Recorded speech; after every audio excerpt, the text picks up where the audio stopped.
अल्लाह रब्बिल आलमीन अस्सलातु वस्सलामु अला खातिमिन नबीयीन। हमने जो है वो पिछले कुछ सेशंस जो थे डॉक्टर आमिर सज्जाद ने हमें गैस्ट्रोइंटेस्टाइनल ट्रैक या पेट के अमराज के बारे में बहुत ही मुफीद मालूमात प्रोवाइड की थी। और उसी के कंटिन्यूएशन के अंदर मैंने सोचा कि मैं क्यों ना यानी अपना बेटर हाफ यानी डॉक्टर आरफा से कहूँ कि वो न्यूट्रिशन के ऊपर कुछ हमें गाइड करें, क्योंकि उनका कुछ इसमें से इंटरेस्ट भी रहा है। और अ, हम जो है उनका तख्ता मश्क भी बनते रहते हैं। तो मैंने कहा उन चीज़ों को क्यों ना और लोगों के साथ शेयर किया जाए। तो मैं किसी फर्दर डिले के बगैर डॉक्टर आरफा से कहूँगा कि वो इसको स्टार्ट करें।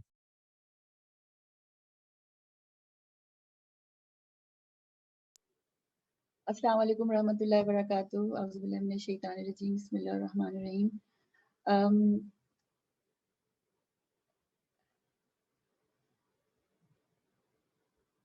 फिलहाल ये मूव नहीं कर रहा।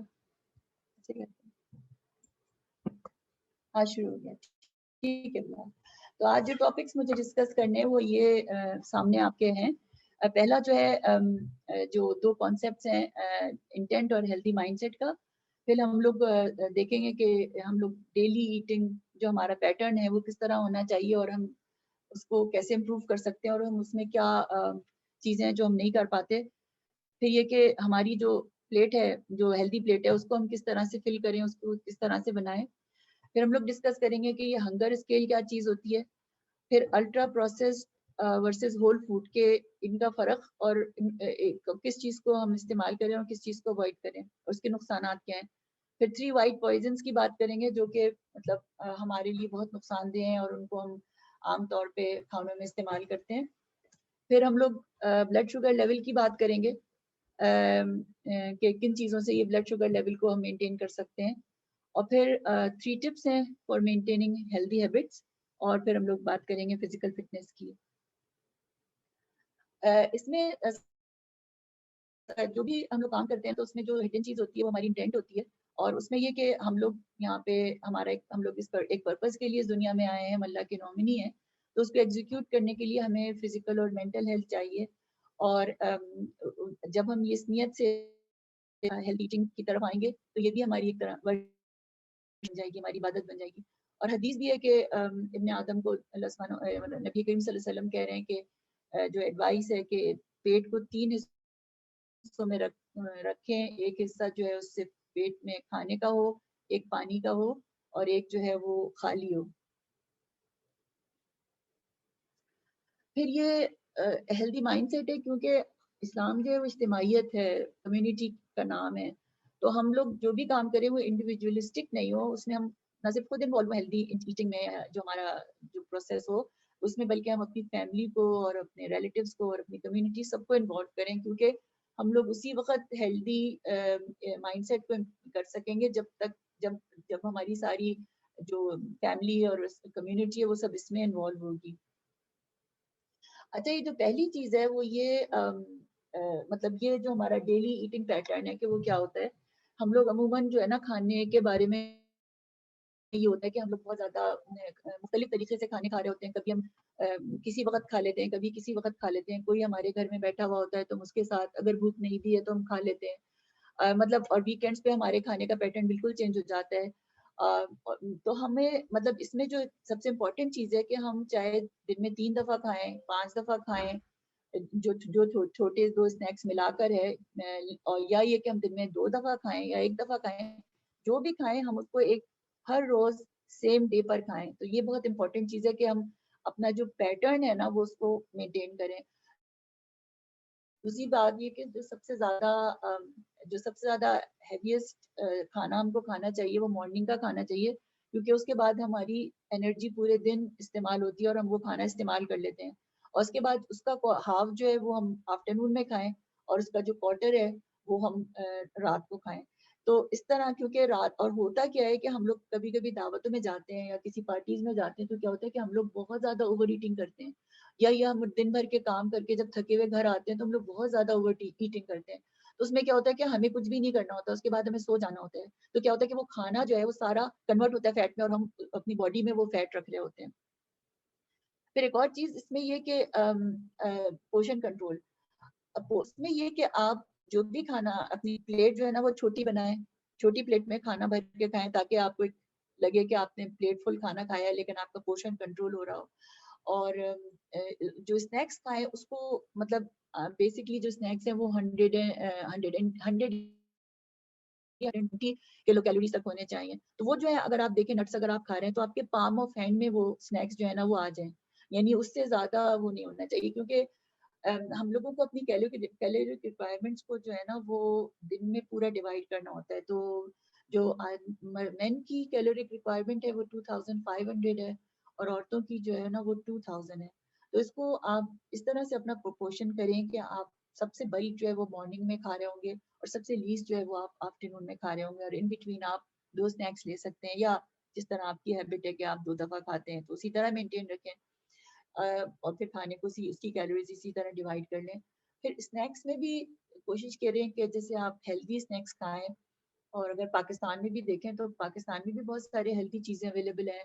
हम लोग वहाँ पे आसानी से टोस्ट करके भुट्टे खा सकते हैं, चने खा सकते हैं, छलियाँ खा सकते हैं, हम पीस ऑफ फ्रूट ले सकते हैं, शकरकंदी मिल जाती है इजीली एसेसिबल, वो हम खा सकते हैं। उसके अलावा रोस्टेड चने ले सकते हैं। तो ये सारी चीज़ें जो हम अपने स्नैक्स में इस्तेमाल कर सकते हैं। फिर ये प्लेट है जो कि जिसे कहेंगे कि ये हमारी ऐसी प्लेट होनी चाहिए खाने की ना। तो इसमें जो 3 इंग्रेडिएंट्स हैं, जो खाने के 3 इंग्रेडिएंट्स से खाना मिलकर बनता है, जैसे फैट्स, प्रोटीन और वेजिटेबल्स हैं। इसमें अगर आप देखें तो हेल्दी फैट्स मेंशन्ड है। तो आप पूछेंगे कि अनहेल्दी फैट्स क्या है? तो अनहेल्दी फैट्स वो होती हैं जो जो आप एक लेमैन के लिए कहना चाहिए कि जो थिक होता है, जिसमें सैचुरेटेड फैट्स होती हैं। जैसे कि घी है और बटर है। लेकिन एक्चुअली घी और बटर भी जो जब आप फैट के उसमें बात करते हैं तो उसको थोड़े अमाउंट में इस्तेमाल करना आपके लिए सही रहता है। लेकिन जो अच्छी फैट्स होती हैं वो मोनो अनसैचुरेट्स होती हैं, और अनसैचुरेटेड ऑयल्स होते हैं जिसमें हम खाना बनाते हैं। फिर जो कार्ब्स को आप लेंगे ना, तो कार्ब्स 2 तरह के हैं। एक तो ये कि नॉन स्टार्ची कार्ब्स हैं। वो कार्ब्स होते हैं जो जिनमें कार्ब का लेवल कम होता है, जिसमें फाइबर कम होता है। लेकिन ये जो नॉन स्टार्ची कार्ब्स है, इसमें सारी वो सब्जियां और तरकारियां और कलरफुल वेजिटेबल्स आ जाती हैं जो अमूमन हम लोग खा रहे होते हैं बना के, जिसमें फाइबर कंटेंट ज्यादा होता है। तो ये सब्जियां जो होती हैं इनको हमारी प्लेट का सबसे लार्जेस्ट पार्ट होना चाहिए।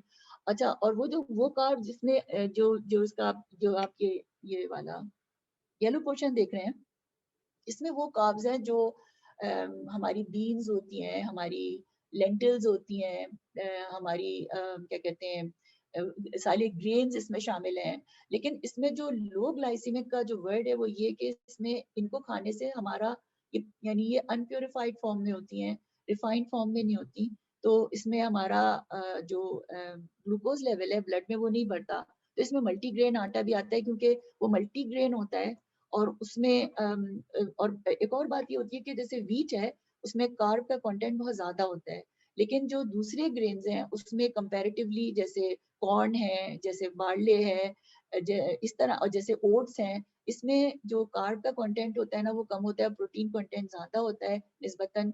और अगर आप इनको इसके फाइबर्स इनको फाइबर्स इनके नहीं निकले और इसको मिलाकर खाया जाए तो ये बहुत हेल्दी होता है। इसी तरह से हम बीन्स खा सकते हैं, और इसी तरह से दालों में भी फैट कंटेंट बहुत होता है। अच्छा, ये हंगर स्केल मैंने इसलिए रखा था कि हमें अंदाजा हो कि मतलब हम कौन से टाइमिंग्स है जिसपे हमको खाना खाना चाहिए। तो नंबर 1 जो है ना वो जगह है जहाँ पे आपको बहुत सख्त भूख लग रही है। और नंबर 10 वो जगह है जहाँ पे आप इतना ज्यादा खा चुके हैं कि आप सिक फील कर रहे हैं। तो आपको जब नंबर 1 और 2 में कोशिश करनी चाहिए कि आप उसमें नहीं रहें। क्योंकि जब आप सबसे ज्यादा भूखे होते हैं तो आप क्या खा रहे होते हैं? आप सबसे ज्यादा भूखे होते हैं तो आपको फैटीएस्ट चीजें, सबसे स्वीटेस्ट चीजें, सबसे चीजिएस्ट चीजें, फ्राइड चीजें आपके जहन में आ रही होती हैं। तो आप उस रेंज में नहीं जाएं। तो आपको क्या वो हो कि जब 3-4 यानी कि उस वक्त जब आपको भूख हल्की हल्की लगनी शुरू हो, आपका स्टमक ग्राउल कर रहा हो, उस वक्त आप खाना खा सकते हैं। या आपको भूख लग रही होती है। फिर लेवल 5 पे पहुंचकर आपको लेवल 5 और 6 पे पहुंच के खाना रोक देना चाहिए, क्योंकि लेवल 5 पे आपको ना भूख लग रही होती है, ना आप फुल फील करते हैं। लेवल 6 पे आप प्लेजेंटली फील करते हैं। तो ये वो लेवल्स हैं जिस पे बेसिकली आपको रहना चाहिए। फिर उसमें एक और चीज़ ये कि जो क्या कहते हैं, क्योंकि अगर आप बहुत ज़्यादा ओवर ईट करते हैं, तो उसमें एक चीज़ होती है, वो ये कि आप आप जब बहुत ज़्यादा खा लेते हैं ना, तो आपका स्टमक जो है ना ईच टाइम बहुत ज़्यादा फुल हो जाता है। तो पोर्शन कंट्रोल में क्या होता है कि आपने थोड़ा खाया, तो आपका जो है ना वो पेट जो है ना बढ़ा नहीं। लेकिन अगर आप डिस्प्रोपोर्शनेटली बहुत जब खाते हैं, तो आपका पेट बढ़ जाता है। फिर क्या होता है, नेक्स्ट टाइम अगर आप कम खाएँगे ना, तो आपको फ़ील होगा कि आप अनसैटिस्फाइड हैं, आपको भूख जो है ना फिर भी लगती रहेगी। लेकिन अगर आप आहिस्ता-आहिस्ता कम खाने की आदत डालेंगे, तो क्या होगा कि आपका स्टमक जो है ना थोड़े खाने से भी सैटिस्फाइड हो जाएगा। तीसरी और चीज़ है कि आप अपने वेट कंट्रोल करने के लिए अम, वो चीज़ें जो आपको बहुत अच्छी लगती हैं, जैसे जो पसंद की चीज़ें आप लेकर नहीं आए, आप खरीदे नहीं, तो जब आपके घर में नहीं होगी, तो आपको उनकी आप खा ही नहीं सकेंगे उनको। दूसरा ये कि आपको पता है कि आपका आपका ट्रिगर फूड है, आपको वो देखते हैं तो आपका दिल चाहता है खाने का, तो वो चीज़ भी आप अपने अपने साथ जो है ना अवेलेबल नहीं रखें। फिर आपको पता है कि कोई कुछ आपकी पर्सनलाइज़्ड चीज़ें होंगी, जिसकी वजह से आपका जो मतलब आप उस अपने हंगर को उससे कंट्रोल करते हैं। जैसे मेरे हस्बैंड कहते हैं कि आप जो है ना आधा घंटा पहले अगर पानी पी लें, तो जब आप खाने का टाइम आएगा तो आपको भूख कम लगेगी। और एक स्टडी है जिसमें बताया गया है कि विनेगर खाने से भी जो है ना वो जो भूख है वो कम होती है, आपको फीलिंग ऑफ फुलनेस का एहसास ज़्यादा देर तक रहता है। इसमें ये वो फूड्स हैं जो इसमें वो फूड्स हैं जो प्रोसेस्ड और अनप्रोसेस्ड हैं बेसिकली। तो हाँ, जो ये होल फूड का जो बेसिक कॉन्सेप्ट है वो ये कि आप वो वाला खाना खा रहे होते हैं जो आपको नज़र आ रहा होता है। जो जैसे आपने चिकन खाई, आपको चिकन नज़र आई, दालें, सब्ज़ी सब आपको नज़र आ रहा है। जो अनप्रोसेस्ड फूड है, ये वो फूड है जिसमें जिसको किसी तरह से अल्टर किया गया है। या तो इसमें एडिटिव्स ऐड किए गए हैं, शुगर, सॉल्ट, केमिकल्स टेस्ट देने के लिए, इसको टेक्सचर देने के लिए, या इसमें से कुछ चीज़ें निकाली गई हैं, जैसे फाइबर और न्यूट्रिएंट्स निकाल दिए गए हैं। तो क्या होता है कि ये इसमें बहुत सारी वो चीज़ें होती हैं जो हमारे लिए मुज़िर और नुकसानदेह होती हैं, और हमें बहुत सारी चीज़ें एडेड हैं जिसका जो आर्टिफिशियल केमिकल्स हैं जिसके बारे में हमें पता भी नहीं है। तो क्या होता है कि और क्योंकि बहुत ज़्यादा रिफाइंड होते हैं, तो क्या होता है कि हम लोग ओवर ईट करते हैं। तो इसकी वज़ह से क्या होता है कि हमारा हमारा वेट बढ़ता है और हमारा ब्लड शुगर लेवल बहुत ज़्यादा होता है, हम जल्दी हंग्री फ़ील करते हैं। और इसमें जो बहुत खतरनाक चीज़ होती है वो ट्रांस फैट्स होती हैं, जो सेहत के लिए बहुत नुकसानदेह हैं। तो हमें कोशिश करनी चाहिए हम इन चीज़ों को ना अवॉइड करें। उसके साथ-साथ जो फ़िज़ी ड्रिंक्स हैं, वो भी बहुत सारे केमिकल्स और एडिटिव्स होते हैं। हमारे लिए बेस्ट चीज़ जो हम खा सकते हैं, जो हम पी सकते हैं, वो पानी है।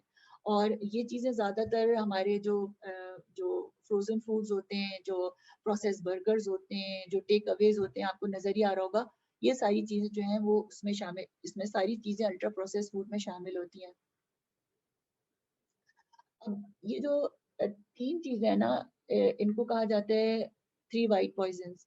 तो इसमें जो सबसे जो चीज़ पहले है वो शुगर है, क्योंकि शुगर वैसे भी जो है ना खानों में एडेड होती है। लेकिन क्या होता है कि वो कम उस हेल्दी मकदार में होती है। लेकिन जब हम प्यूरिफाइड शुगर लेते हैं ना, तो उससे क्या होता है कि वो हमारा प्यूरिफाइड शुगर हमारा ब्लड शुगर लेवल जो है ना वो बहुत ज़्यादा बढ़ा देती है। और इसको आप ये कह लें कि इसकी वज़ह से दाँत खराब होते हैं। इसकी वज़ह से, क्योंकि आप बहुत ज़्यादा एम्प्टी कैलोरीज़ ले रहे होते हैं, तो इसकी वज़ह से आपका वेट बहुत बढ़ जाता है। फिर इसमें इसमें कहा इसमें इसमें रिसर्च स्टडीज़ बताती हैं कि इसके अंदर जो है ना वो डोपामाइन का इफ़ेक्ट होता है ब्रेन पे, डोपामाइन रिलीज़ करती है, जिसकी वज़ह से ये एडिक्टिव है।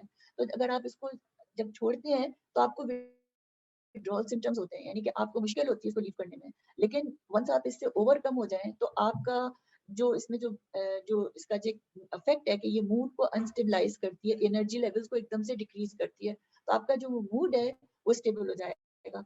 तो ये डायबिटीज़ को भी लीड करती है। फिर सॉल्ट है। सॉल्ट जो है वो भी नॉर्मली फूड्स में शामिल होती है, लेकिन जब हम जो एक्स्ट्रा सॉल्ट ऐड करते हैं, जो बहुत ज़्यादा या ज़रूरत से ज़्यादा सॉल्ट जो होती है, वो वाटर रिटेंशन कॉज़ करती है, वो ब्लड प्रेशर कॉज़ करती है, वो किडनी डिज़ीज़ यानी रीनल फेलियर कॉज़ करती है, कार्डियोवास्कुलर डिज़ीज़ेज़ यानी सारी डिज़ीज़ेज़ जो ब्लड प्रेशर और हार्ट से रिलेटेड है, वो उसमें जो एक इफेक्ट है वो सॉल्ट का भी है। फिर जो थर्ड चीज है, जो थर्ड पॉइजन है वो हमारा व्हाइट फ्लावर है, या जो कि प्रोसेस्ड फ्लावर है। जैसे मैंने बताया white flower versus multigrain, multigrain में बहुत सारे ग्रेन शामिल होते हैं, व्हाइट फ्लावर में ज्यादातर व्हीट शामिल होता है, और उसको स्ट्रिप कर दिया जाता है उसके न्यूट्रिएंट्स और फाइबर से, उसको हाईली रिफाइन करके प्रोसेस कर लेते हैं, जिसकी वजह से क्या होता है कि उसकी जो उसका जो ग्लाइसीमिक इंडेक्स है यानी ब्लड शुगर लेवल जो बॉडी में है वो बहुत ज्यादा बढ़ जाता है। उसकी वजह से क्या होता है, जैसे इसको खाते हैं एकदम से ब्लड शुगर लेवल बढ़ता है और एकदम से डाउन होता है। तो क्या होता है कि आपको ये जल्दी एब्जॉर्ब हो जाता है, यानी आपकी you tend to eat more white flour, और ये चीजें ज्यादातर बेकरी के सामान में, पेस्ट्रीज में, केक्स में, इन चीजों में होती हैं। तो इसके मुकाबले में जो कंपैरेटिवली जो हेल्थियर ऑप्शन है वो मल्टीग्रेन का है। और ये भी एक बहुत बड़ा रीजन है टाइप 2 डायबिटीज का, क्योंकि इससे भी ब्लड शुगर लेवल उसी तरह बढ़ जाता है जिस तरह से शुगर से बढ़ता है, या कुछ निस्बतन कम, लेकिन बहरहाल ये रिफाइंड होने की वजह से इसका भी एक शुगर लेवल पे बहुत ज्यादा इफेक्ट होता है। अच्छा, ये एक चार्ट है जिसमें ब्लड शुगर लेवल यानी आप ग्लाइसेमिक इंडेक्स दिखाया जा रहा है तीनों चीजों का, जो मेजर इंग्रेडिएंट्स है हमारे फूड के, जो कार्बोहाइड्रेट, प्रोटीन और फैट है। तो आप देखें कार्बोहाइड्रेट्स जो है बेसिकली स्टार्ची फूड्स या शुगर्स होती हैं, जब आप वो लेते हैं स्पेशली रिफाइंड कार्बोहाइड्रेट्स जब आप लेते हैं तो क्या होता है कि आपका जो ब्लड शुगर लेवल है ना वो आप देखें एकदम से शूट करके गया ऊपर, और क्या हुआ कि एकदम से क्रैश हुआ। तो इसमें क्या होता है कि वही मूड स्विंग्स, और इसके साथ एक और चीज जो होती है कि इस ब्लड शुगर लेवल को मेंटेन करने के लिए इंसुलिन लिबरेट होती है। तो इंसुलिन फौरन इस ब्लड शुगर को कन्वर्ट करती है फैट में और मोबिलाइज करती है फैट सेल्स में, जिसकी वजह से आपकी वेस्ट लाइन जो फैट एक्यूमुलेशन बेसिकली बेस से शुरू टमी से शुरू होती है, मिडिल से शुरू होती है आपके, तो वो आपके जो फैट जो है बेस लाइन वो इंक्रीज होती है। तो मर्दों में आइडियली 40 से कम वेस्ट होनी चाहिए और औरतों में 35 से कम। और क्योंकि और यही समझ लें कि ये जब आपकी वेस्ट लाइन बढ़ती है तो ये सोच लें कि उससे ज्यादा ये फैट आपके internal organs around kidney accumulate हो रही है, और वो सबसे खतरनाक फैट होती है जो अराउंड हार्ट और अराउंड किडनी होती है, क्योंकि जब हमारी वेस्ट लाइन बढ़ती है इसका मतलब है कि इंटरनल फैट भी अक्यूमुलेट हो रही है, जो कि बहुत खतरनाक होती है। उसके अलावा जो दूसरी चीज है वो प्रोटीन है। अब प्रोटीन का जो है आप देखें नियरली हाफ हो गया है। तो जैसे हम जब प्रोटीन खाते हैं, जो जिस प्रोटीन किस किस में होता है, मैं ये रिमाइंड कर लूँ एक तरह कि हमारे सारे मीट्स, फिशेस, चिकन, अंडों में होता है प्रोटीन। तो ये और मल्टीग्रेन आटे में होता है प्रोटीन। जिन जिन चीजों में, जिन जिन ग्रेन्स में प्रोटीन का कंटेंट ज्यादा है वो हेल्दियर ऑप्शंस होते हैं, क्योंकि आपका ग्लाइसेमिक इंडेक्स उसमें नहीं बढ़ता। और फिर आप देखें कि ये जो है ये उठा, रेज हुआ, फिर एक प्लेटो पे आया और फिर स्लोली चला गया। तो ये इसका इसका बिल्कुल हाफ है, इसका इफेक्ट कार्बोहाइड्रेट के मुकाबले में बिल्कुल हाफ है। और जो थर्ड चीज है वो फैट है, नट्स हैं, हेल्दी ऑयल्स हैं, वो सारी चीजें जिनमें फैट कंटेंट ज्यादा होता है, जैसे चीज है। तो उसमें क्या होता है कि आप इसमें इंसुलिन बिल्कुल लिबरेट नहीं हुई, इसमें शुगर लेवल नहीं बढ़ा, और इसने एक लंबा अरसा आपको सस्टेन रखा, जिसका मतलब है आपको कोई मूड स्विंग्स नहीं हुए, कोई आपका एनर्जी क्रैश टाइम नहीं हुआ, आपका stamina through out the day maintain रहा, और आपने क्या कहते हैं अपने शुगर लेवल को भी बढ़ने नहीं दिया। इसमें क्या, ये जो चीज है ये स्पेशली आजकल जो जीपीज हैं जो उसको उन्होंने बहुत सक्सेसफुली टाइप 2 डायबिटीज को कम्प्लीटली क्योर कर दिया, यानी वो डायबिटिक्स कम्प्लीटली क्योर हुए अपनी इलनेस से, इस डाइट को लेकर। सिर्फ फैट को उन्होंने जो कार्बोहाइड्रेट को उनकी डाइट से एलिमिनेट कर दिया था।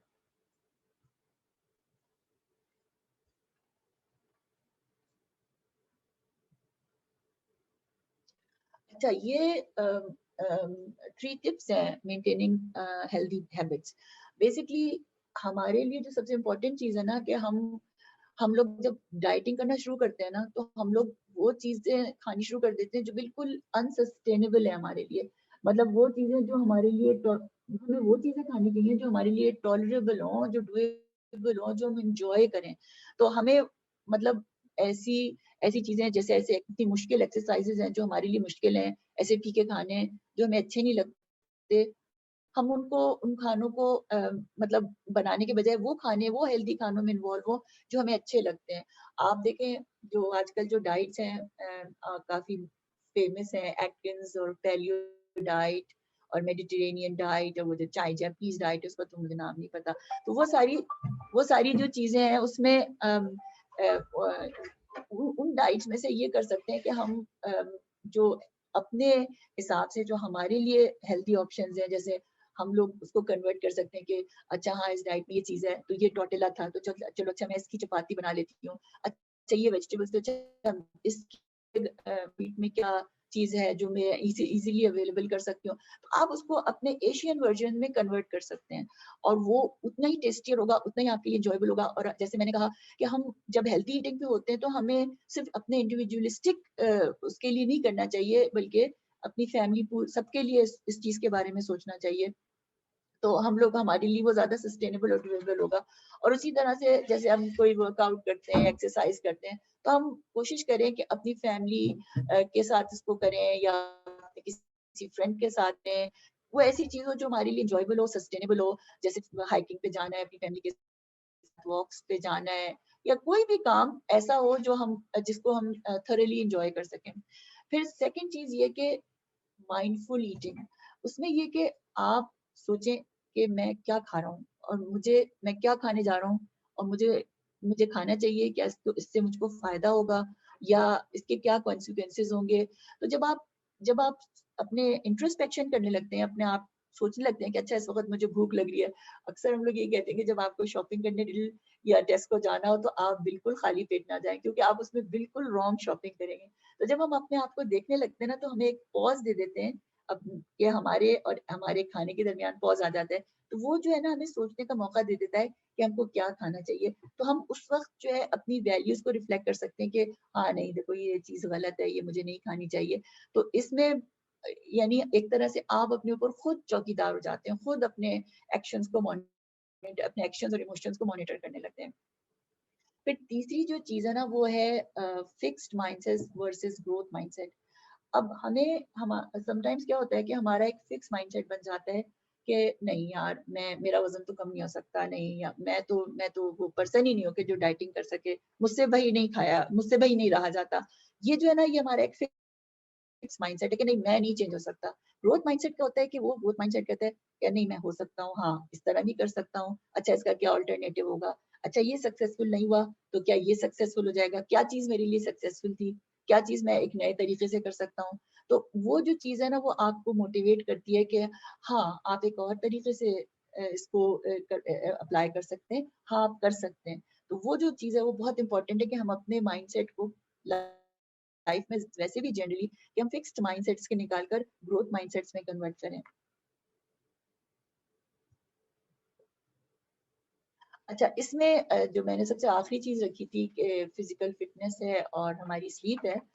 अम, अ, फिज़िकल फिटनेस में क्योंकि फिज़िकल फिटनेस जो है वो भी ऐसा है क्योंकि ये चीज़ याद रखें कि 80% जो है ना वो फूड है और 20% जो है हमारी हेल्थी हैबिट्स में फिज़िकल फिटनेस का रोल है। लेकिन जब हम लोग फिजिकल फिटनेस में जाते हैं और एक्सरसाइज करते हैं कोई भी, तो जो सबसे अच्छा आउटकम उसका होता है कि हमारे एंडोर्फिन्स रिलीज़ होते हैं, ये हार्मोन्स ऑफ वेल बीइंग है।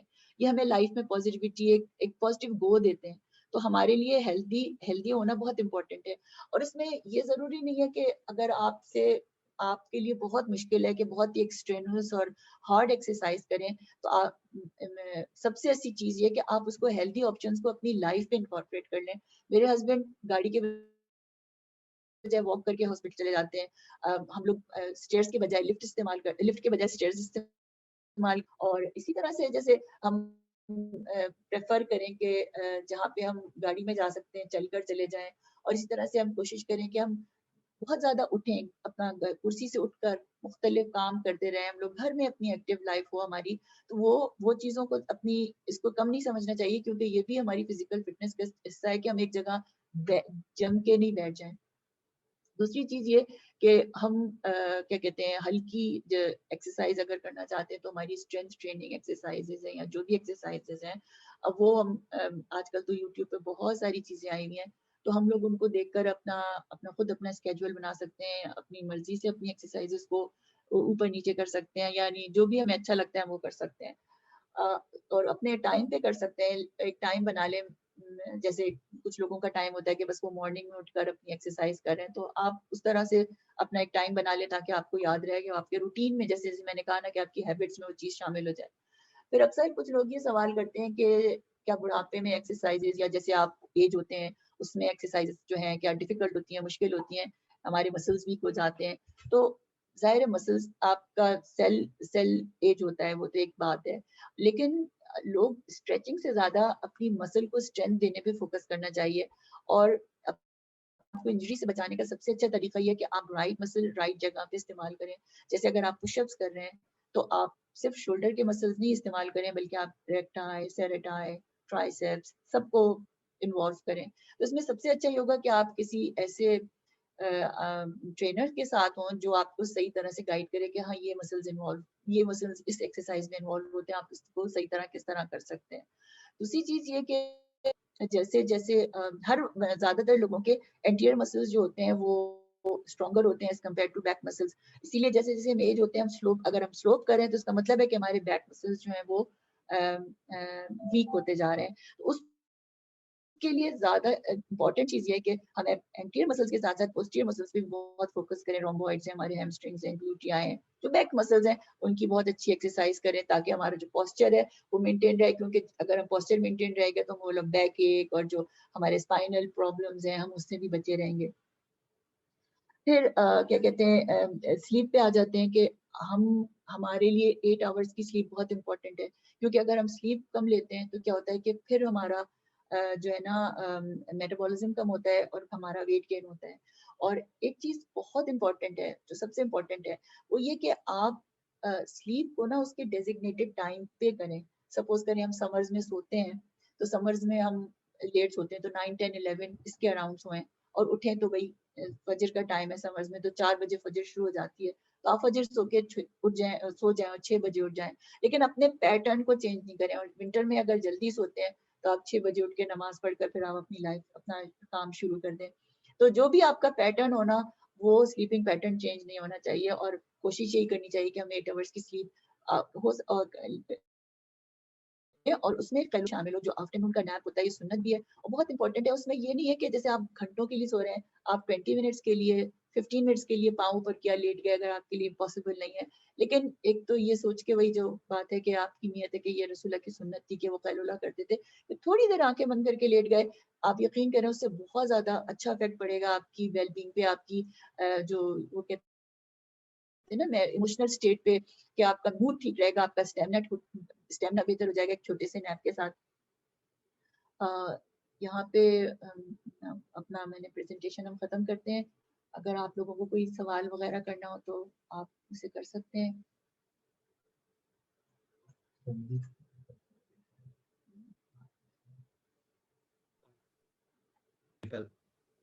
जी, जी। बहुत-बहुत शुक्रिया डॉक्टर आरफ़ा, बहुत ही डिटेल प्रेज़ेंटेशन थी और उसको थोरली एन्जॉय किया। मेरे ख़्याल से सबने एन्जॉय किया होगा। अ, सॉरी मैंने आपको इंटरप्ट किया, मैं थोड़ा-सा, हम सोच रहे थे मैं इसको समराइज़ भी कर दूँ, हाँ, जो हाँ, मेरी वो तो है। लास्ट सर प्रेज़ेंटेशन है। जी, जी। मैंने इसलिए मैंने सोचा समराइज़ कर दूँ, क्योंकि हमने जो कुछ भी किया है, फिर आपके ज़हन में एक सरफेस पे सब चीज़ें आ जाएँगी। पहले तो वही है कि आप अपनी क्लैरिफ़ाई करें, आपकी अपनी नियत को, क्लैरिटी आपकी नियत की हो। फिर उसके बाद आप होल फूड खाएँ, प्रोसेस्ड फूड को अवॉइड करें, ज़्यादा चीज़ें या हेवी ब्रेकफ़ास्ट करें और कम खाना रात को खाएँ। अ, आप अपना हेल्दी लाइफ़स्टाइल ऐसा रखें कि वो आपके लिए एन्जॉयबल हो, और आप जो भी खा रहे हो, आप माइंडफुल हो। आप ऑटो पे ना चले जाएँ कि बैठे हुए कि लैपटॉप के सामने चिप्स खा रहे हैं, लेकिन माइंडफुल होकर खाएँ। फिर आपका एक ग्रोथ माइंडसेट हो instead of a fixed mindset. Exercise आप रेगुलर करें और स्लीप माइंडफुली करें। बहुत-बहुत शुक्रिया। अम, इसमें मेरे ख्याल से जब तक लोग क्वेश्चन सोच रहे हैं, मैं कुछ चीज़ें आपको ऐड करता चला जाऊँ, क्योंकि एक कहावत है कि आप खाना जो खाएँ वो बादशाहों की नाश्ता जो करें बादशाहों की तरह करें, और दोपहर का खाना आप एक आम अवाम की तरह करें, और रात का खाना बिल्कुल फ़कीरों की तरह करें। तो उसको बिल्कुल इसी तरह समराइज़ कर दिया गया है यहाँ पे। टॉपिक ये बहुत बड़ा टॉपिक है और इसमें बहुत सारी चीज़ें यानी जो है वो क्वेश्चंस भी होंगे आपके ज़हन में। तो अगर आपके ज़हन में कोई ऐसे बर्निंग क्वेश्चन है तो ज़रूर पूछें। और उसके बाद मैं आपको बताऊँगा कि आप किन-किन साइट्स पे जाकर हेल्दी ईटिंग के बारे में चीज़ें देख सकते हैं और उसके बारे में यकीनन आपको बहुत ज़्यादा एडवांटेज मिल जाएगा। जी आमिर भाई आप पूछ लीजिए। आप अपने आप हाँ, को अनम्यूट कर लीजिए। जी, अस्सलाम वालेकुम। जी वालेकुम। वालेकुम अस्सलाम हाँ, वरहमतुल्लाहि बहुत जी, अच्छी प्रेज़ेंटेशन थी। इंशाअल्लाह बहुत फ़ायदा उठाएँगे। तो मेरे क्वेश्चन तो नहीं है, वो कमेंट्स हैं जी, इसमें। जी, जी। जी, जी। जी, जी, जी। तो एक तो मैं इस पे आपने कहा था कि कैलोरी रिक्वायरमेंट्स पे कि मेल की कैलोरी रिक्वायरमेंट 2500, फीमेल की 2000, रफली इट्स करेक्ट। लेकिन इसमें जो है बहुत वेरिएबिलिटी होती है इसमें। जो रिक्वायरमेंट है इस पे आपकी एज फैक्टर और फिजिकल एक्टिविटी पे डिपेंड करता है। ज़ाहिर है अगर एक मेल है वो सेडेंटरी लाइफस्टाइल है, सारा दिन कुर्सी पे बैठा रहता है या रेस्ट कर रहा है, उसकी एनर्जी रिक्वायरमेंट 2000 से भी कम हो सकती है। तो हर जी, बिल्कुल। ये बहुत वेरिएबल है इसमें। दूसरा आपने बहुत अच्छा पॉइंट बताया था कि उसको मैं ज़रा 2 पॉइंट्स आपने बहुत अच्छी तरह मेंशन किए हैं। जो एक तो आपने कहा कि जो अ वेस्ट लाइन है, इसको हम लोग सेंट्रल ओबेसिटी कहते हैं। आजकल और रिसर्च हुई है, मैं इसको ज़रा ज़्यादा इम्पोर्टेंस देना चाह रहा हूँ कि सेंट्रल ओबेसिटी जो है ना, इसकी बहुत अहमियत है। यानी कि पहले हम लोग कंसंट्रेट करते थे बॉडी मास इंडेक्स पे, बीएमआई। लेकिन अब सेंट्रल ओबेसिटी की जिसकी सेंट्रल ओबेसिटी है, उसको रिस्क फैक्टर ज़्यादा होते हैं, हार्ट डिज़ीज़ और लंग डिज़ीज़ के। इसकी माइंडफुल होना चाहिए हमारे लोगों को। और तीसरा जो फैक्टर है आपने जो रेजिस्टेंस एक्सरसाइजेस का मेंशन किया था, अगर उसको हमारी पब्लिक को अगर उसकी बैकग्राउंड पता हो तो आई थिंक उसमें अवेयरनेस ज़्यादा हो तो उस पे ज़्यादा कंसंट्रेट करेंगे। एक टर्म है सार्कोपीनिया। आई एम श्योर के मेजॉरिटी जो लोग हैं उनको पता नहीं है सार्कोपीनिया के बारे में। सार्कोपीनिया होता है कि muscle mass loss with age. तो अब बहुत सी रिसर्च स्टडीज से पता चला कि आफ्टर द एज ऑफ 30 आप जो है 1% मसल लॉस पर ईयर शुरू हो जाता है। और जब आपकी एज 50 से ऊपर होती है तो ये मसल लॉस क्रॉस कर जाता है 5% पर ईयर। और above the age of 60 muscle loss crosses above 10%, around 10% per year। तो होता ये है कि हमारी जो एनर्जी जो कैलोरी रिक्वायरमेंट है, दो चीज़ों पे डिपेंड करती है। एक रेस्टिंग एनर्जी एक्सपेंडिचर होता है, यानी कि हम कोई भी फिजिकल एक्टिविटी नहीं कर रहे फिर भी हमारी बॉडी बर्न कर रही होती है कैलोरीज। तो उसमें जो मेन रोल होता है हमारा रेस्टिंग एनर्जी एक्सपेंडिचर का, वो मसल्स पे होता है। क्योंकि मसल जो है वो मेटाबोलाइज करते हैं जो हम कैलोरीज खाते हैं।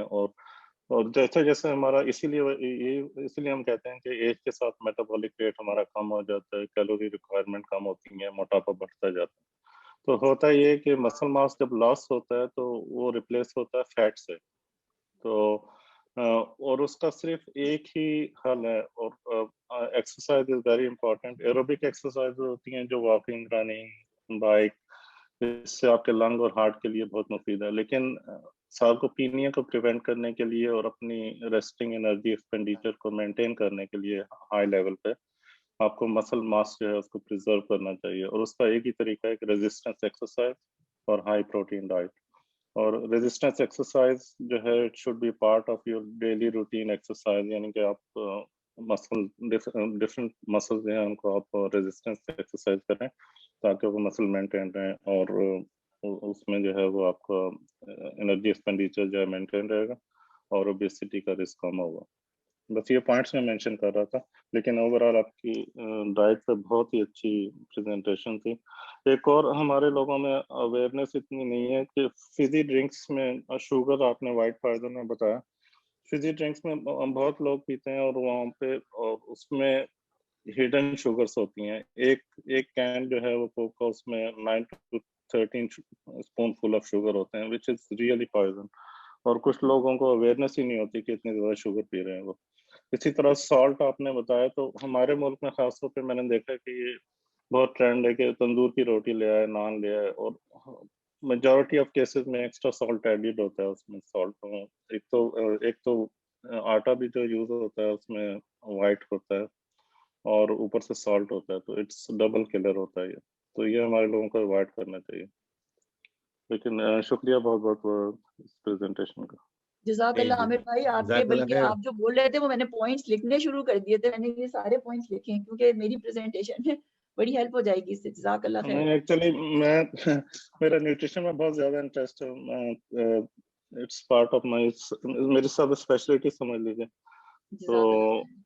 हम लोग जो बीएमआई है वो उसमें ओबेसिटी में जो है वो कुछ डिजीज होती हैं, जैसे फ्लूइड रिटेंशन हो गई, या इवन जो हेल्दी पीपल होते हैं विद गुड मसल मास, उनका बीएमआई हाई होता है but they are not obese, वो फैट नहीं होता। तो उनकी इसलिए सेंट्रल ओबेसिटी बहुत इंपॉर्टेंट है आजकल। बिल्कुल सही कह रहे हैं। बहुत बहुत शुक्रिया, जज़ाकल्लाह खैर।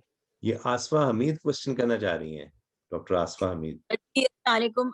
मैं पूछना चाह रही थी, थोड़ा ग्लाइसेमिक इंडेक्स को एलैबोरेट करते हैं और जो इसको मतलब जो फूड आइटम्स हैं जो जिनसे ये बेहतर हो उसका थोड़ा सा आउटलाइन बता दें। जज़ाकल्लाह खैर।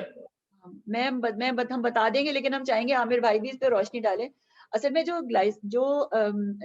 हम लोग जब कार्ब खाते हैं ना, बेसिक हिस्सा जो हमने अपनी मेरी जो प्रेजेंटेशन थी ना उसमें जो कार्ब का जिसमें था कि आप देखिए जो प्लेट है ना, जो एक मिनट रुकिए मैं उधर ले जाऊं ताकि मैं आपको दिखा सकूं। ये वाला, ये जो स्लाइड है ना, बेसिकली इसमें जो आपको प्लेट नजर आ रही है ना, इसमें वेजिटेबल्स और ये वाली चीजें जो है ना आपके लिए बेस्ट, इसमें आप डिसाइड कर सकते हैं क्योंकि प्रोटीन में तो आपको पता है कि आपका ग्लाइसीमिक इंडेक्स नहीं बढ़ेगा ना फैट में बढ़ेगा, इसमें आपका चेंज होता है। आप वो वाली कार्ब्स खा सकते हैं जिसमें बहुत ज्यादा फाइबर है, तो उसकी वजह से भी आपका ग्लाइसीमिक इंडेक्स बहुत अच्छा रहेगा।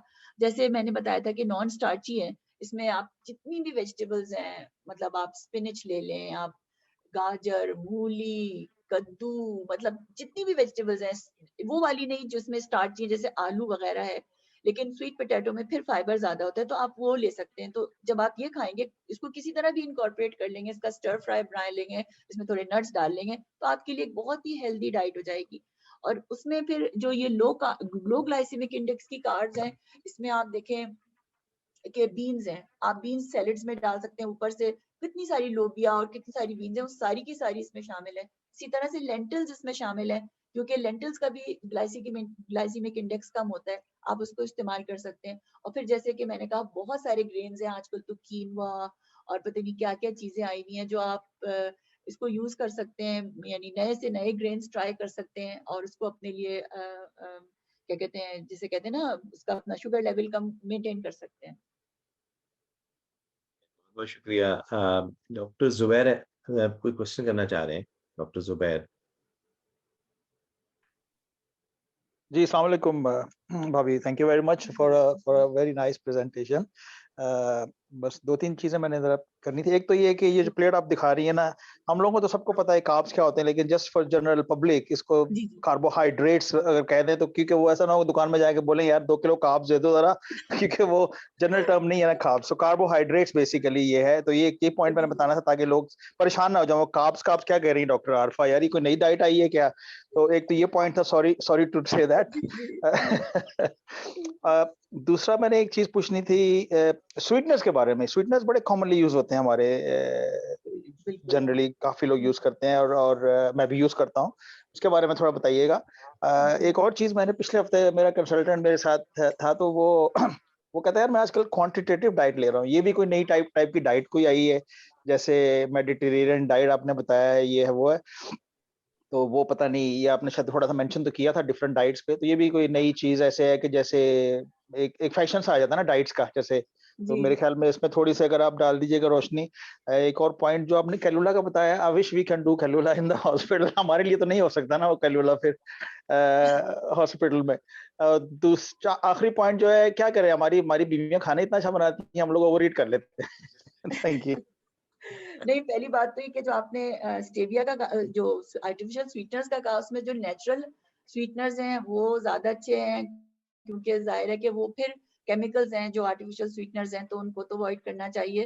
आप इस्तेमाल करते भी हैं, तो लेकिन ये कि इसको समझते हुए कि ये फिर भी एक आर्टिफिशियल चीज़ है जो हमें नहीं पता कि हमारी बॉडी में जाके इसका क्या रिएक्शन होगा, तो वो चीज़ आप और उसके साथ बहुत सारी चीज़ें एसोसिएटेड हैं डिजीजेस, तो हमें एहतियाती करना आज से बंद चाहिए। भाभी, इसमें आज जो से बंद, सबसे अच्छा ईमान से आज से बंद। नहीं, स्टेविया आप इस्तेमाल कर सकते हैं। स्टेविया एक स्टेविया, नेचुरल हाँ स्वीटनर ठीक है है। जो स्टेविया कर सकते हैं। दूसरा आप मेपल सिरप है, हनी फिर मतलब हनी फिर नेचुरल तो है लेकिन शुगर है। आप हालांकि डेट्स में भी शुगर है लेकिन बहरहाल आप डेट्स एक नेचुरल, यानी जो भी अगर आप स्वीट भी खाते हैं तो कोशिश करें जो बिल्कुल नेचुरल। प्योरिफाइड और रिफाइंड चीजें हैं उनको मुझे लगता है कि अवॉइड करना चाहिए। आमिर भाई, आमिर भाई बोले। जी जी हाँ आमिर, go on। हाँ बिल्कुल, डॉक्टर आमिर बताइए। जुबैर के क्वेश्चन का एक थोड़ा सा ऐड करूंगा आंसर, वो आर्टिफिशियल स्वीटनेस पे। अभी रिसेंट रिसर्च से बहुत there is a lot of evidence कि most of the artificial sweeteners हैं दे कार्सिनोजेनिक होते हैं और बहुत से कैंसर्स के साथ एसोसिएशन है। मैं अभी साल पहले एक न्यूट्रिशन कॉन्फ्रेंस में गया था, तो एक प्रोफेसर ने उसका इसमें लिख किया, तो उसने कहा कि अगर मेरे पास चॉइस हो कि Coke of normal can, normal Coke का कैन हो और डाइट कोक का हो, तो I will go for normal Coke although I know there is lot of sugar in it. तो इतने ज्यादा हार्मफुल है ये, तो इनको भी अवॉइड करना चाहिए। तो दूसरा ये कि ग्लाइसेमिक इंडेक्स में जो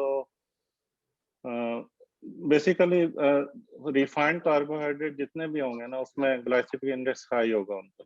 और उसमें होता ये कि जैसे ही वो आपका पीक लेवल जाता है वो शुगर का, तो ब्रेन को सेटिस्फेक्शन होती है और उसके बाद बहुत ही जल्दी भूख लगना शुरू हो जाती है। तो इससे विशियस साइकिल। तो फिर जो लोग आर्टिफिशियल वो हाई ग्लाइसेमिक इंडेक्स लेते हैं उनकी एपेटाइट सप्रेस नहीं होती लॉन्ग आवर्स के लिए, तो वो जल्दी शॉर्ट इंटरवल पे खाना शुरू कर देते हैं।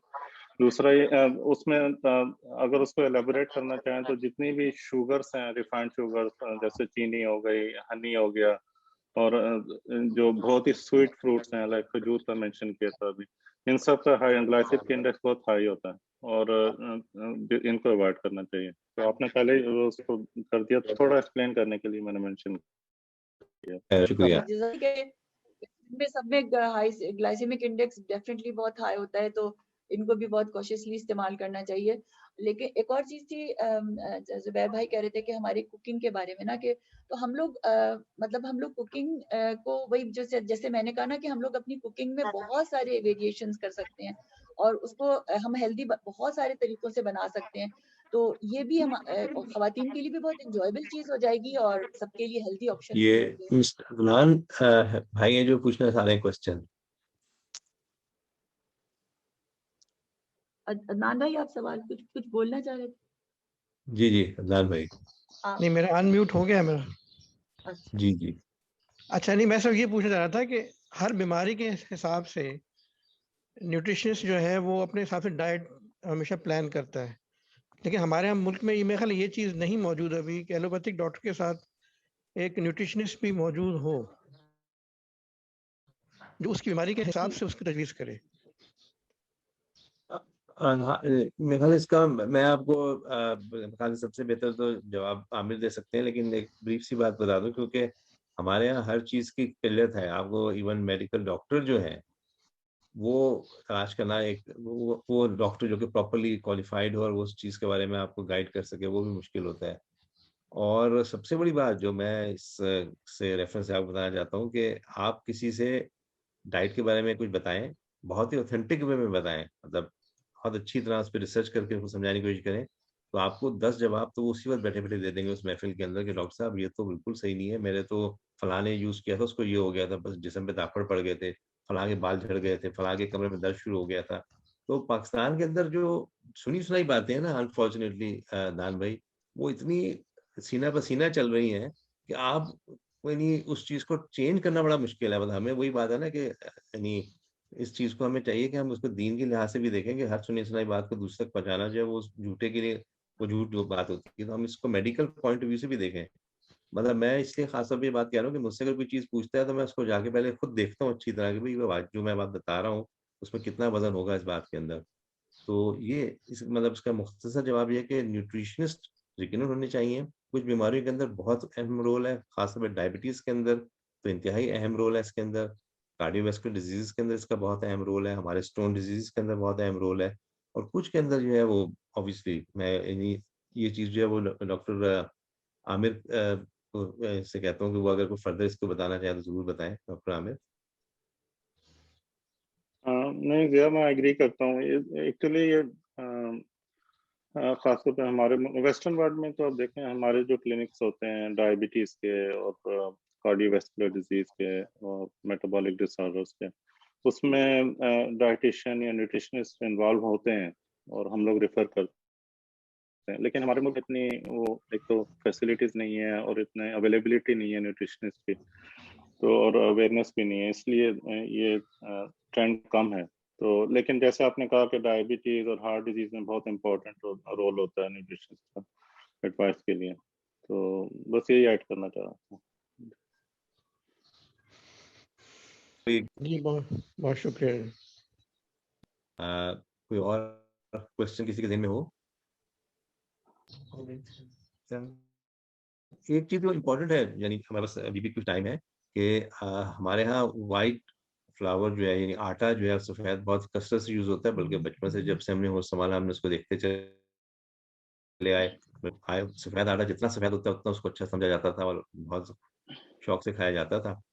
मल्टीग्रेन आटा जो है वो पाकिस्तान में अवेलेबल है, मैं आप लोगों को बहुत ही स्ट्रांगली रिकमेंड करूंगा, यानी मैं खुद भी हम घर में इस्तेमाल करते हैं, हमारे पास तो उस क्वालिटी का आटा नहीं मिल रहा, लेकिन मैं आपको किसी खास चीज को प्रमोट नहीं कर रहा मैं, लेकिन मैंने जब विरसा वहाँ पे कंपनी है फैसलाबाद लोग में, विरसा लोक विरसा, उसका यानी प्रोफेसर शहजाद बसरा जो वहाँ के फैसलाबाद के प्रोफेसर हैं, उनकी वीडियो है इसके ऊपर, और उन्होंने बड़ी तफसील से इसको एक्सप्लेन किया। उन्होंने कहा कि ये चीज़ें आप घर में बना सकते हैं, लेकिन जब उन्होंने उसको बयान करना शुरू किया और मैंने वीडियो सुनी तो मैंने कहा कि बेहतर है कि आप बाजार से जाके आटा ले आएं और उसको इस्तेमाल करना शुरू कर दें। लेकिन मैं आपको बहुत ही स्ट्रांगली रिकमेंड करूंगा, मैंने अपने जितने भी रिश्तेदार हैं, जितने भी जानने वाले हैं पाकिस्तान में, मैंने उनको बहुत ज़्यादा इसको प्रमोट करता हूँ, इसलिए कि इन्हीं सेहत के लिए अगर आप और कुछ चीज़ ना भी कर सकें तो कम से कम अपनी डाइटरी हैबिट्स को चेंज कर दें। जैसे डॉक्टर आरफा ने भी इस प्रेजेंटेशन में कहा था कि 80% जो है ना आपकी डाइट है जो काउंट करेगी, 20% आपकी जो है ना फिजिकल एक्टिविटीज में काउंट करेगी। तो आप मल्टीग्रेन आटा फ्रीली अवेलेबल है, उसकी कीमत कोई बहुत ज़्यादा नहीं है, अपनी सेहत के लिहाज से देखा जाए तो कुछ भी कीमत नहीं है, तो प्लीज़ उसको आप देखना शुरू करें। ये डॉक्टर आसफा ने फिर कोई क्वेश्चन करना है, डॉक्टर आसफा जी बताइए। जी मैं ऐड करना चाह रही थी कि मल्टीग्रेन आटे के हवाले से जो लोग कराची में हैं तो उनके लिए हम लोगों ने इंशाल्लाह इसी तरह का जो मिक्स है बनाया है मल्टीग्रेन, जिसमें होल व्हीट क्योंकि ग्लूटेन है तो उसको अवॉइड करने के लिए हमने 4 आटों का मिक्स बनाया है, जिसमें एक राइस फ्लावर है, एक फ्लैक्सीड है, एक ओट फ्लावर है विच इज टोटली अनकंटामिनेटेड, और चौथा जो है वो मिलेट यानी बाजरे का फ्लावर है।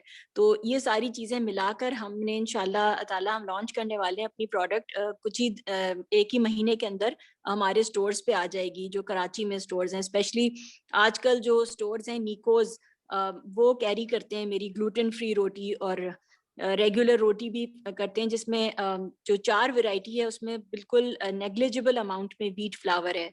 तो अगर जो लोग इंटरेस्टेड हैं तो आई थिंक बहुत अच्छा ऑप्शन है। आपने जैसे विरसा का बताया तो वो जैसे पंजाब में है, तो कराची में मैंने कहा आपको बता दूं कि ये ऑप्शन भी है जो लोग बाय करना चाहें तो। जज़ाकल्लाह, यही कहना। जज़ाकल्लाह खैर। आमिर भाई कुछ पुट इन करना चाह रहे थे? नहीं, वो जुबैर ने क्वेश्चन पूछा था डिफरेंट डाइट्स का, तो वेस्टर्न वर्ल्ड में तो बहुत सी डाइट्स हैं, ये कीटो डाइट्स, कैम्ब्रिज डाइट, और ये जो और भी बहुत सी डाइट्स हैं।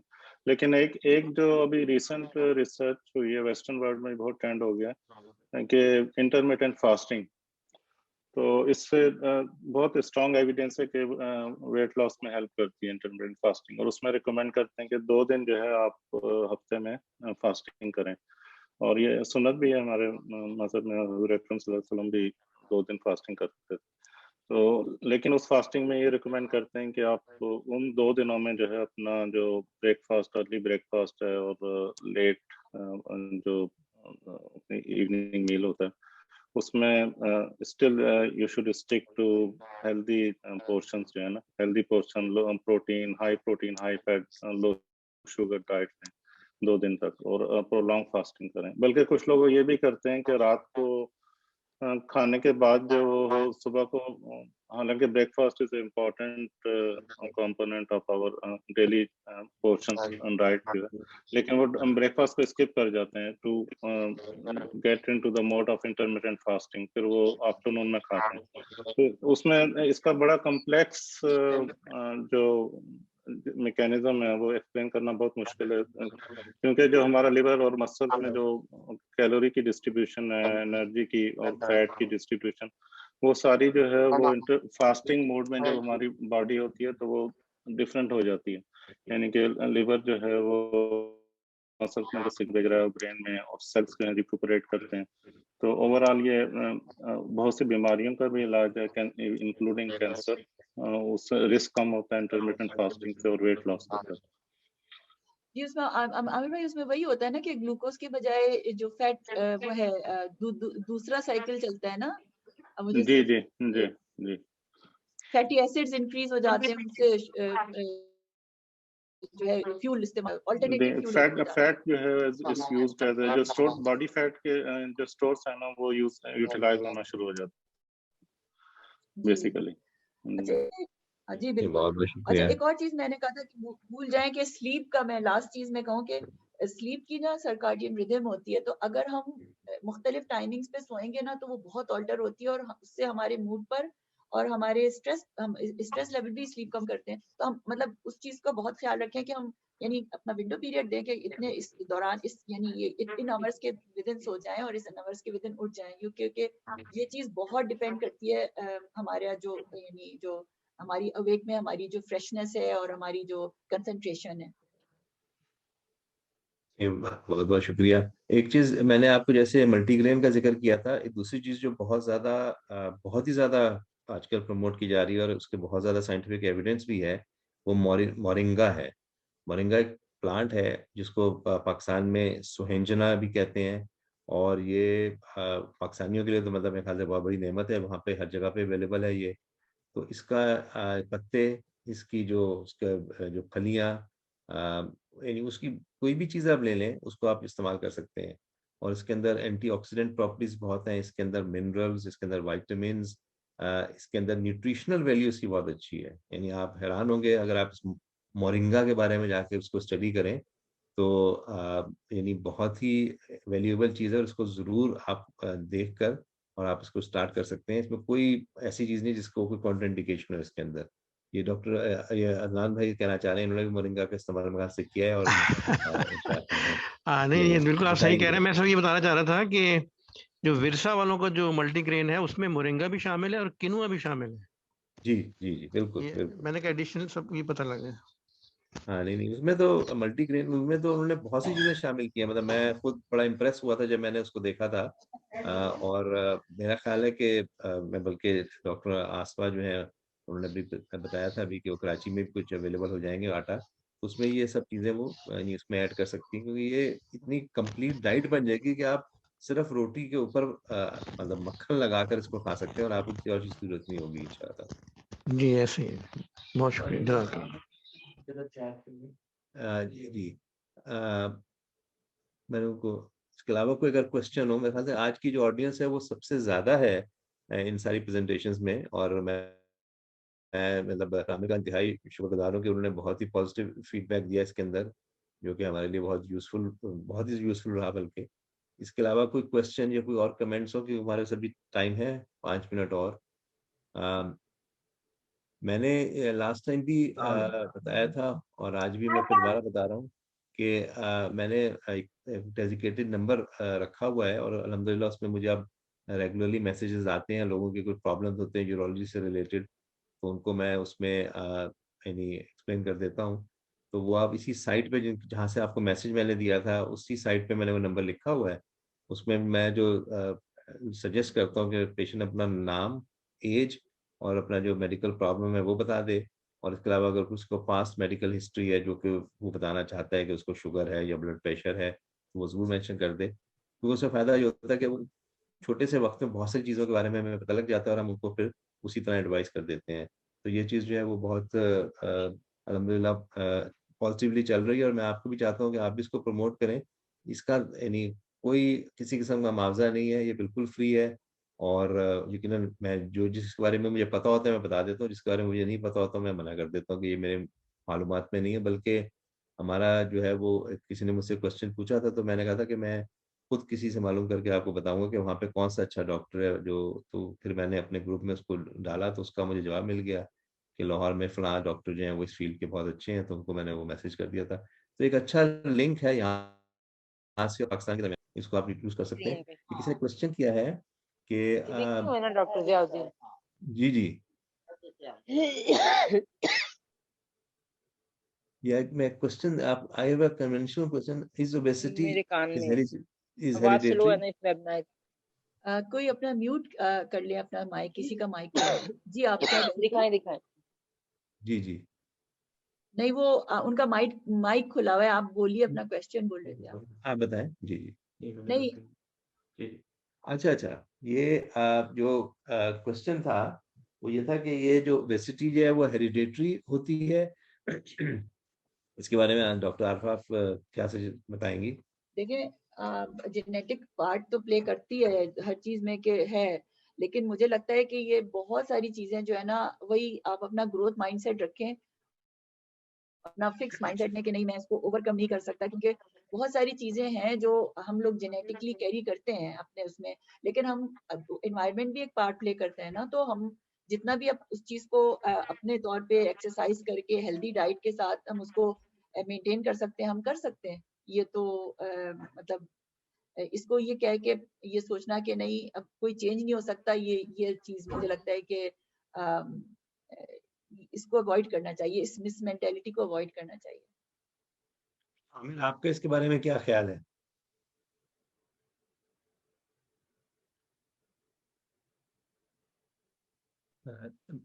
जी जी डॉक्टर आमिर। जी सॉरी, हाँ जेनेटिक टेंडेंसी होती है ओबेसिटी की डेफिनेटली, कुछ फैमिलीज में आप देखें कि ओबेसिटी रन करती है, लेकिन जैसे डॉक्टर आरफा ने कहा कि ओवरकम करना चाहिए, उसको गिव अप नहीं करना चाहिए। जिन फैमिलीज में ये टेंडेंसी हो भी, इट्स नॉट हेरिडिटी। हेरिडिटी होता है कि आप पेरेंट्स से चिल्ड्रन को ट्रांसमिट कर रहे हैं, और जेनेटिक्स में ये होता है कि you are carrying some genes which put you at higher risk of obesity. तो लेकिन जिन फैमिलीज में है भी जेनेटिक टेंडेंसी, उनको हेल्दी लाइफ स्टाइल अडॉप्ट करना चाहिए और वेट कंट्रोल करना चाहिए। Big comment. Thanks very much. एक और चीज थी पानी के इंटेक की के मतलब बहुत सारे डिफरेंट वेरिएशंस हैं, लेकिन मेरे ख्याल है जो 6 to 8 ग्लासेस हैं, जो 1.5 to 2 लीटर्स जो है वो एक एवरेज पानी लेना चाहिए, क्योंकि हम समटाइम्स बहुत ज्यादा अपने आप को पानी ज्यादा भी कर लेते हैं, तो वो भी हमारे लिए मुनासिब नहीं है। इसमें ये कि ज्यादा आप अपने यूरिन को चेक करें कि अगर आपका यूरिन नॉर्मल कलर का है तो इसका मतलब ये कि आप सही पानी की मिकदार ले रहे हैं। जिस मैंने आपको शुरू में बताई थी मल्टीग्रेन, फिर मोरिंगा का जिक्र किया था, और आखिर में मैं जो है आपको एक दो और चीज़ें बताता चला जाऊँ। ये चीज़ें जो कि खुद मेरे इस्तेमाल में हैं और ये मेडिकली प्रूवन भी है, मतलब क्वांटिटी आप कह सकते हैं कि वेरिएबल कर सकते हैं। हल्दी का इस्तेमाल, हल्दी जो है वो बहुत अच्छी एंटीऑक्सीडेंट है, और ख़ास तौर पे इसको अगर आप काली मिर्च के साथ हल्का सा उसके ऊपर काली मिर्च डाल लें, मतलब आधा चम्मच चाय का, उस पर आप 2 चुटकी जो है वो काली मिर्च डाल लें, तो वो उसकी एब्जॉर्प्शन में हेल्प करती हैं। और ये इंतहाई इफेक्टिव मेडिकेशन के तौर पे भी यूज़ कर सकते हैं आप इसको, एंटीऑक्सीडेंट के तौर पे भी यूज़ कर सकते हैं। और ये चीज़ नहीं, और आप इसको अगर चाहें तो आप जाके टर्मेरिक को डालकर इंटरनेट पे उसकी एडवांटेजेस को आप पढ़ें तो आपको खुद अंदाजा आएगा कितनी यूज़फुल चीज़ है और हम इसको कितना कम इस्तेमाल करते हैं। और दूसरा अदरक, जिंजर, ये एक इंतहाई यूज़फुल चीज़ है, इसको पाउडर फॉर्म में आप यूज़ कर सकते हैं। तो ये यानी अदरक, हल्दी और काली मिर्च कॉम्बिनेशन मिलाकर आप बना लें और इसको इस्तेमाल करते रहें। और इन तीनों को आप इंडिविजुअली भी स्टडी कर सकते हैं और आप यानी मिलाकर आप इस्तेमाल कर सकते हैं। ये डॉक्टर उमैर कुछ क्वेश्चन करना चाह रहे हैं। जी डॉक्टर उमैर। जी अस्सलाम वालेकुम। बस टाइम खत्म हो गया, तो बस मैं कमेंट करना चाह रहा था कि बहुत यानी यूजफुल टॉप थी, जज़ाकल्लाह खैर। और हम अक्सर काफ़ी मेडिकल उससे फोकस कर रहे होते हैं, हमने काफ़ी चीज़ें काफ़ी मेडिकलाइज हो गई हैं, हम चीज़ों को मेडिकल पॉइंट ऑफ व्यू से सोचते हैं, लेकिन ये जो जिस तरह ये टॉक दी गई है ये बहुत अच्छा था, क्योंकि साइकोलॉजी जो है वो बहुत इंपॉर्टेंट होती है, माइंडसेट बहुत ज़रूरी होता है। तो जज़ाकल्लाह खैर। और डॉक्टर आसिफा मेंशन कर दी कोई कराची में उनका प्रोडक्ट लॉन्च हो रहा है, उनके कंपनी का नाम ज़रा आप मेंशन कर दें क्या है, ताकि लोग उससे फ़ायदा उठा सकें। डॉक्टर डॉक्टर आसफा आसफा आप अगर है अगर मौजूद हैं तो आप बता दें उसका, उस आटे का क्या नाम है, ये किस कंपनी की तरफ से हुआ है ये। मतलब मेरे ख्याल से उनका जो रोटी है वो तो यूसुफ फार्म्स की तरफ से आती है, यूसुफ कृषि फार्म, जो कृषि कृषि फार्म्स फॉर्म लाता है। हाँ वो मैं अगले मैसेज में या किसी वक्त अगर कुछ चाहेगा तो मैं बता दूंगा, लेकिन खाली कृषि फार्म्स के नाम से उनकी जो रोटी का है वो अवेलेबल है वहाँ पे मुख्तलिफ स्टोर्स के अंदर। जज़ाकल्लाह। जज़ाकल्लाह खैर। अगर और कोई क्वेश्चन या कमेंट नहीं है तो बहुत बहुत शुक्रिया। मेरे ख्याल से अब तक ये बहुत ही अच्छी तरह लोगों ने इसको अटेंड किया है, और मेरे ख्याल से एक किसी स्टेज पे मैं शायद डॉक्टर आमिर से फिर रिक्वेस्ट करूंगा कि वो बेसिटी के बारे में हमें टॉक दें। उम्मीद है कि अगले कुछ लेक्चर्स जो होंगे वो रिमेटोलॉजी से रिलेटेड, मतलब ये जॉइंट पेन्स वगैरह जो होते हैं और मुख्तलिफ जो बीमारियाँ होती हैं उससे रिलेटेड इंशाअल्लाह होंगे। और फिर एक हमारे डॉक्टर मिर्ज़ा शकील बेग हैं जो यहाँ पे कंसल्टेंट हैं, और उसके बाद ऑर्थोपेडिक्स के डॉक्टर कुतुब हैं जो ऑर्थोपेडिक के कंसल्टेंट हैं, उनसे मैंने रिक्वेस्ट की थी इंशाल्लाह वो भी कुछ टॉपिक्स कवर करेंगे। तो रिमेटोलॉजी और ऑर्थोपेडिक्स से कुछ टॉपिक्स कवर करने का फिर हम दोबारा किसी और फील्ड की तरफ आएंगे इंशाल्लाह ताला। जज़ाकल्लाह खैर, आपकी शिरकत का बहुत बहुत शुक्रिया। अस्सलाम वालेकुम। Thank you very much. अस्सलाम वालेकुम। वालेकुम।